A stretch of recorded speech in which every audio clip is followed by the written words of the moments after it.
Today's Hello Darlink episode is dedicated to a journey from immigration to reinvention. I will be talking to the very brave and very strong woman, Maria Byworth, who has overcome multiple challenges in her life, including childhood bullying, sexual abuse, cancer, and her house burning down. However, she has used her setbacks each time to open new doors and create new opportunities. Today, the successful entrepreneur will share her remarkable journey. Hello, darling. Hello, darling. Welcome to the show. Thank you so much for having me. So nice to have you back. Thank you. Maria, first of all, thank you for having us in this beautiful rebuilt house. It's magnificent. Thank you and welcome. And the story behind is quite a journey, like most of your journeys in life. I actually listed some of them, and I was thinking that there is hardly anyone in the world that could experience all challenges in one lifetime as you did in your young age. So we touch up on some of them in the past. I will take the viewers back to some of the history, but please, seeing what we are seeing and being where we are, tell me and take me back to the night when the house burned down. So it was 11 o'clock at night, and we were all in bed sleeping, and the fridge in the back caught on fire, and then it went through the wooden floorboards and into the cabinets, and then the barbecue came down and it actually cut the gas line. So this area here went out like a bomb. And so my husband, he's very safety conscious.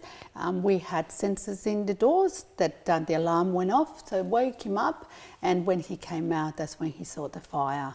But that stage, he had gone into the roof, and by the time I rang 000, 4 of our neighbours had already rung up and said, that the house was on fire, and they were like knocking on the front door, trying to wake us up, trying to get us out, and screaming at us. And what happened then? How quickly it all turned around for you to escape safe? Well, it was the second explosion. We came out here, me and my son, to see what was going on, and our second explosion happened.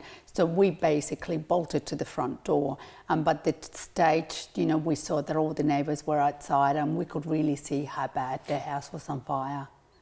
And were you thinking of losing your possessions? Were you thinking of, can I grab my jewellery, my photos, my clothes, or does it happen as quick? And it's everybody's biggest nightmare. So that's why I'm asking. What are you thinking in a tragic moment like this?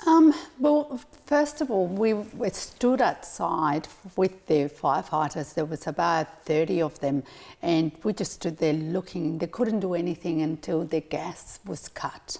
So we were sitting there, and I was going to start pouring down gas on it, and it wasn't until one firefighter came up to us and said, we cannot go inside because it's not safe. So the first thing that they have to do is make sure that they're safe, which I could understand. But it was like that really gut feeling that there is absolutely nothing I can do about this. I'm going to lose my house, I'm going to lose my possessions. But at the end of the day, I saw my husband, I saw my son. We were safe. And all I could say was, thank God, thank you, that we're all okay. And Maria, and then what did you do? How long did it take you to rebuild this beautiful place? Well, it took us a year until we settled with the insurance company. Yes. And then after that, the insurance company actually paid us direct because of having WAM renovations. I've got a building license. And from there on, it took me 6 months to rebuild it as it is today. And as most of your challenges in life, and we will touch on a few of them, you use this tragedy to turn into opportunity. Can you tell me? Oh, well, I've always been building a house, designing, doing renovations, our own renovations. It's something that I always loved doing and something that I thought of getting into. But having this happen to me, I think it was the right time for me to then start the renovations company. And this is a testament, so people can come here, they can actually see what I do. You know, it's an open house, and people can come, they can touch, they can see, they can feel, they can talk about all the different, you know, trades that we've got, the quality of the work that we do. So yeah, out of a really bad, you know, situation that it happened, and I think I was actually numb for about 15 months after the house burned down. It wasn't until we started to rebuild that I sort of snapped out of it. I was, Being numb, before you become numb, did you cry? Oh, well, I pretty much cried every night since it happened. It was so surreal. Like all of a sudden we were homeless. We were living out of garbage bags. All our clothes and possessions that we had left were in garbage bags.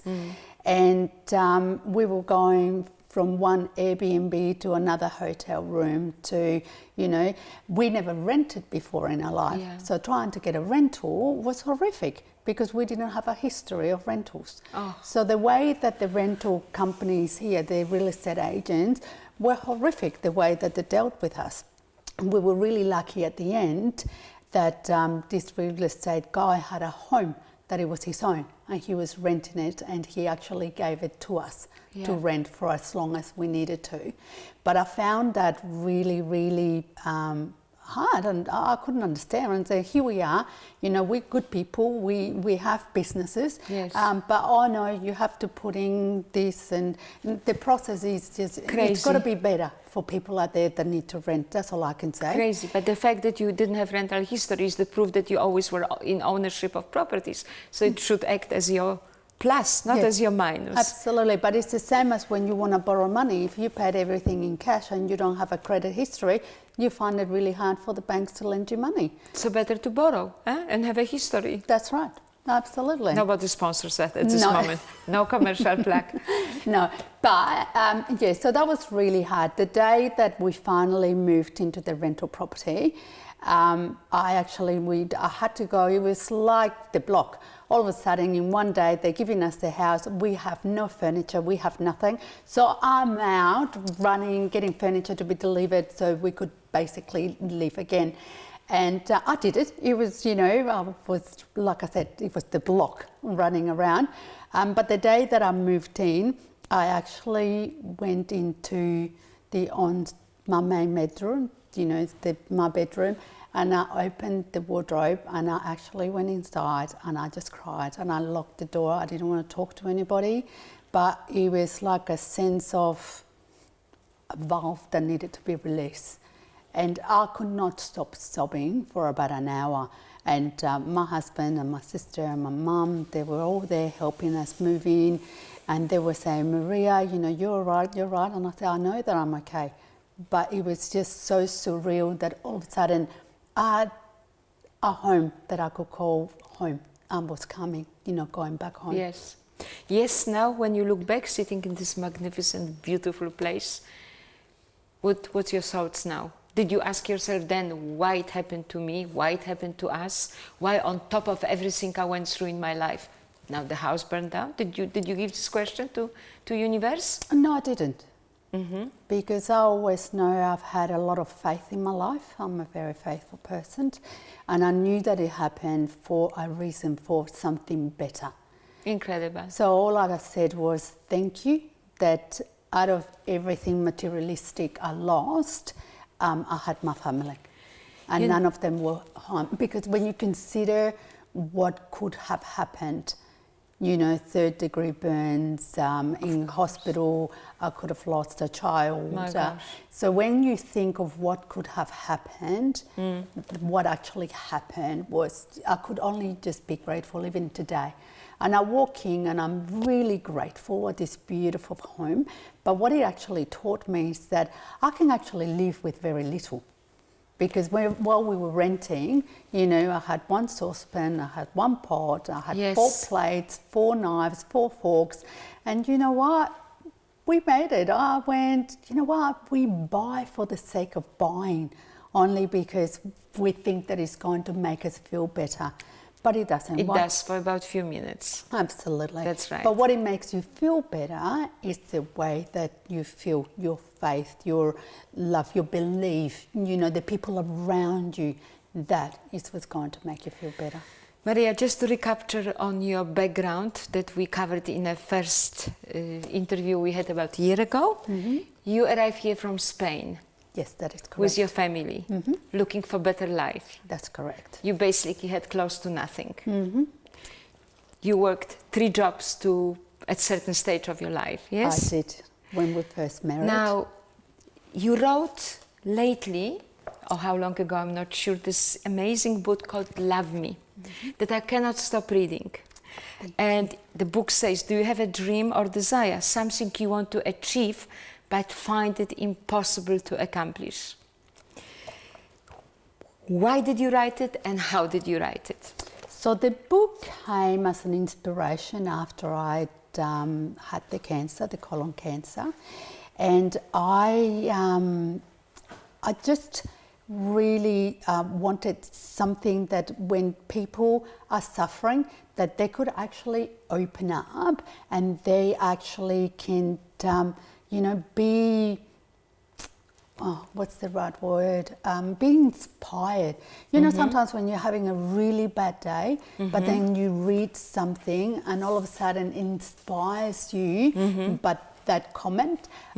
So that's what I wanted to do. I wanted to inspire people and to let them know and for them to believe that you can have or do anything you want. As long as you have a dream and you have a desire, anything is possible. And I just find these days, especially, let's talk about, the COVID. Yes. We've had a really hard year and a lot of people are talking about mental health. Now, I don't want to, mock anybody that has got, any sort of mental, I feel really badly for them. But I think what people, like a lot of people said to me, not a lot of people, a family member said to me, you don't understand because you haven't been put off work and you haven't been home for 6 months without any work. And I said, okay, so what have you done in that time? Well, I don't know, sit down and watch TV. And I said, okay, so why didn't you better yourself? You had this time to do something amazing, to be better. So instead you sat there and you got, more and more depressed and about your life. You don't have a mortgage. The government was paying you. Why didn't you choose? It's the thoughts that you have that end up with the feelings that you have. So why not do something amazing? That brings me to one of your quotes from your book. Things come and go. When something goes, it is only to make room for something new. It seems like your life, with all these incredible challenges, is based on this motto. Well, it is. When you understand that you should never hold on to anything, nothing materialistic, personal or anything like that. There is a reason. People will come into your life and they will basically are there for, to help you maybe for 2 years, 3, 5 years. And all of a sudden, without you doing anything, they just go away. They disappear. But it's because you outgrown them and you're making room for the next person to come into your life to help you. Maria, this kind of thinking and incredible self-belief that you have, were you born like this or did you work and did self-development?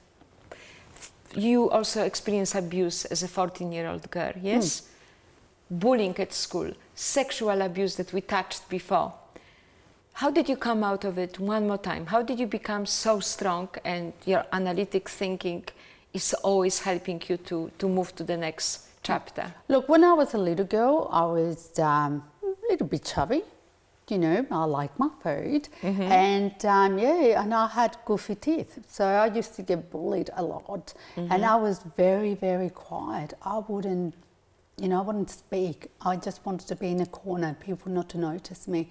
As I got older and things that happened to me, you always have a choice. You're either going to sit in the corner and cry, or you're going to go, okay, what can I do to get better? Yes. You know, like the house burning down. I could have turned around and cried and go, what did happen to me? Go into a meltdown. But instead I turned around and said, okay, let me make something bigger and better than this. And it's through reading self-books. And I read a lot of inspirational books, and I watch inspirational movies. They're the things that give me the strength to become what I need to become next, to do what I'm meant to be doing next. So you're always searching for improvement, for self-improvement. When something happens, I don't blame that. Yes. What I do, I start looking inside of myself and I go, why did that happen? Where is the lesson here that I'm meant to be learning? Once you get the lesson and you go, thank you so much. Incredible. So even bullying in your young age, you drew inspiration from it to improve yourself? Oh, no. No. This took when I was in my 20s. Okay. This took a long time. I had no confidence Yes. in myself. I really didn't. I wasn't. But I think it was when I was trying to get pregnant with my first child and I couldn't get pregnant. That's when I started going inside of myself, asking the questions, and to ask, God, the universe, whatever you want to call it, to give me the strength. You know, if I wasn't meant to have a child, to give me the strength in my life to move on. And yet you're mother of two beautiful boys. I am. I love my voice. One of the tragedies that you went through, you lost your brother. Yes, I did. So my brother had been a drug addict for many years, and he got cleaned. He was clean for about a year. And one day on my birthday, 4 or 5 years ago, I got a phone call that he was missing. And then we found it in a paddock. He'd had a massive heart attack. Oh my gosh, sorry. Maria, how did it change you, especially as a mother, this kind of experience with a brother whom you obviously couldn't help? He couldn't be helped. How did it change your protection instinct as a mom? I was very, very close to my brother. I loved him. And even though he had a disease, because being a drug addict is a disease, I saw how badly he wanted to get out of it, but he couldn't. But my children watched him and saw him. He spent a lot of time with my kids and here, and they knew what a wonderful person he was. But what he teach them is that, you know what? Don't start. If you don't start, you never have to try and stop. So that's what he has to, teach them. If there is something that is so bad, you don't touch it, because then you don't have to try and stop it. And if your life is so bad that you need a drug, you need to really have a look inside and your surroundings of what's going on. Don't just try, with a magic pill to try and fix your life, because it's not going to happen. I want to touch up on the sexual abuse you experienced as a young girl when you arrived in Australia. Just very briefly, can you tell me about it? Look, to me, like I said, things happen. I went and did a course from Dr. Demartini, and one of the things is actually going back and accepting what actually happens to you. And it's not a matter of, forgiving the other person for what they have done, the damage. But when you forgive them, you don't hold that anger inside of you that is hurting you, that is causing you diseases, and is causing you all these thoughts. To do with my sexual assault, fun enough, I went to a party last weekend and I met one of his other predators. Wow. And she came to me and approached me. And after so many years, she's still crying. She still couldn't get over it. And with me, we spoke for about half an hour, and she said to me, you know what, Maria, you've done more to me in half an hour than years of going and see psychologists. And yet a person like this is able to walk free and do what he chooses to do. Do you find it right? No, I don't. But at our age, we were too young.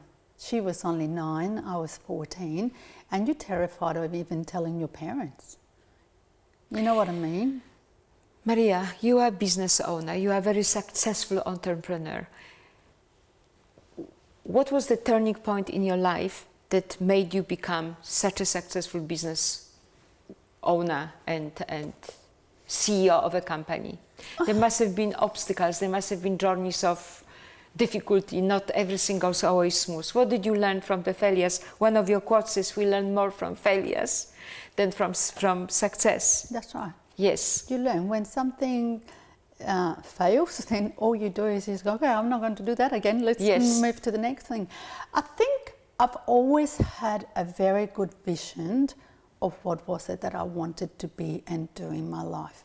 Okay. And this is the one thing that I drive me my kids every day. You can do have anything you want. What I find a lot, and especially with my employees, when I sit down with them and I ask them, you know, what is your dream in 5 years' time? No one has a dream. Mm-hmm. It's very rarely that you actually can sit down with a person that turns around and says, I want to do this, I want to do that, by 5 years I want this, by 10 years I want that. You know, when you have a really clear vision of what you want your life to be, even if now you couldn't see. When I was 14, when I was even 19 years old, did I believe in a million years that I would have this? Mm-hmm. I couldn't. But I had a dream that, you know, I wanted a certain way of life. I wanted to have my own business, you know, and even though I couldn't see exactly or picture exactly, you know, I sort of knew. So what I do, and I think one of my biggest assets, I think, for my people in my job is that I get them to do little journeys. You know, do a 6-month plan, do a 12-month plan, do a 2-year plan. It's like driving from here to Sydney. Mm-hmm. You don't just turn around and go blind without a roadmap and expect to get there. So it's a dream plan. It's yes, a dream. Like a business plan, but it's a dream plan. Yeah, and it's like if it's night time, you wouldn't come out of your driveway without your lights on because you can't see where you're going. So having a plan, a detailed plan, you know, allows you to get there a lot faster. In today's world that has changed completely, that is unpredictable, people lost faith, people are insecure, workplace has changed forever, there is no job security. People need to look for new ways of existence, entrepreneurship, reinvention. What would be your advice to those that are out there watching and thinking, all right, she's lucky, she always had a dream, she always had direction, I don't know where to go, I don't know what to do. How do they find? It's asking yourself the right questions. You know, what makes me happy? What will get me out of bed every day that I think that I'm actually not working, that I'm earning all this money and I'm not working? Mm-hmm. You know, that's the first thing. Fully knowing. A lot of people talk about what was I put on this earth for? You know, and to me it's like everybody's different, you know, and when you ask yourself the right questions, then the right answers will come. If I give you now the magic wand and you have 2 wishes, one for the world and one for yourself, what would it be today? For me today is to continue to have an amazing, loving family and my health. That's definitely a big one. But to have my mum and dad and Greg's mum and dad and my sister and everybody around me, my kids, to have loved ones and to be loved, that's definitely, I just want my life. For the world? Look, for the world, I really think my last one was more education. And education is definitely a big one. We cannot believe what all the social media and everything else is out there. But with, you know, we're learning the hard way this year about doing things completely different. And I think, again, for me, it's educating yourself in every aspect of what's going on in your life. Maria, thank you for being on Hello Darling show. Oh, thank you for having me again. And again, a lot of success, and hopefully your wonderful messages and lessons of life will help many people out there. Thank you. Thank you so much for having me. Thank you. Mm.